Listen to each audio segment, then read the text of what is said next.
So, my name is Shane. I'm going to be presenting you my major project that I did for my master's in interaction design in NCAD. Woo!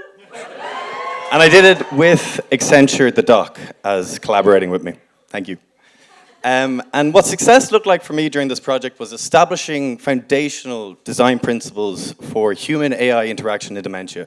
I wanted to create something that the doc could use and run with and develop further, because this is only a 3-month-long project. And how I was going to do it was through the use of a provocatype. This is my provocatype here, Memora, an AI reminiscence therapist. Now, a provocatype is a provocative prototype. It's not supposed to be a viable product, but more of a research tool or conversation starter.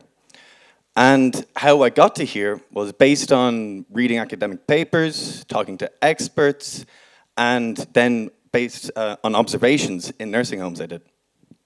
And I'll give a quick overview of the research I did in the initial stages. I mainly talked to people in the areas of AI regulation, anthropology, and if ever you know these people, do not tell them that I showed their LinkedIn profile picture to the Sugar Club. And then mainly academic papers in this area. But I knew I had to go in and see the problems faced by people living with dementia and in nursing homes. There's me. While I was there, I sent out so many emails to loads of different nursing homes, but finally one got back to me. I went in, and my background's actually in painting. So while I was there, I helped the art class facilitator in giving bi-weekly art classes to the residents there for a few weeks. And that was a really good space to really see the problems faced by people with dementia and people living in residential care in general. And the biggest takeaways I got from it was there's major staff shortages, there's a lack of mental health facilities, and there's major loneliness felt by people living with dementia. So my initial prototypes then were Memora and MyNurse Plus. I'll talk about MyNurse Plus first. This was made using Soul Machine, and it's basically a chat AI to assist them in daily living in the nursing home. But after testing this ethically, I'm doing that because my tutor's in the room. After testing it ethically with friends and family, I realized with the technology I had and the time I had, I could only really go so far. So I decided to drop that and focus on just one provocatype, which was Memora, the AI reminiscence therapy bot.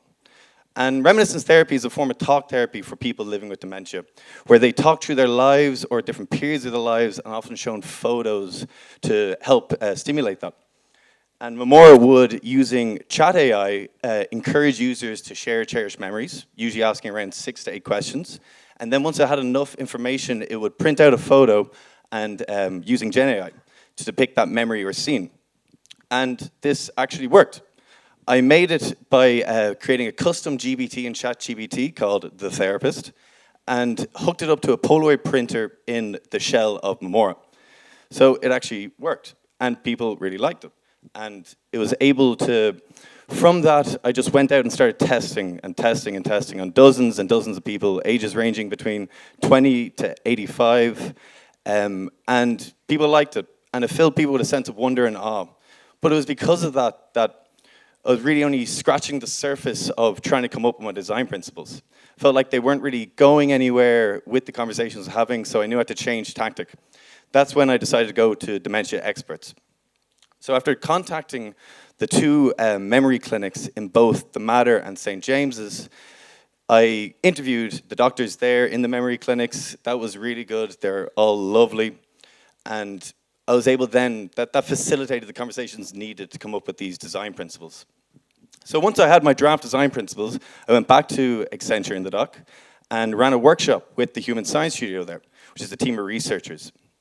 And this was really good. This really gave me the knowledge and direction to come up with my final foundational design principles, which are 1, I should always know you're non-human, and 2, please be patient with me. Please be patient with me specifically with chat AI, that I should always give enough time for a user with dementia to respond and know what the AI is talking about. And then my next 2 principles were I shouldn't have to think about it too much, and I don't rely on you. Number 4 is the most important one. AI should always be an additive tool and never a replacement for conventional therapy. And so I want to leave you on this. Would you be okay with your mother, father, sister, or brother using an AI therapist? And if not, why? And if we question that stigma, then I think we understand more what it means to be human. Thank you.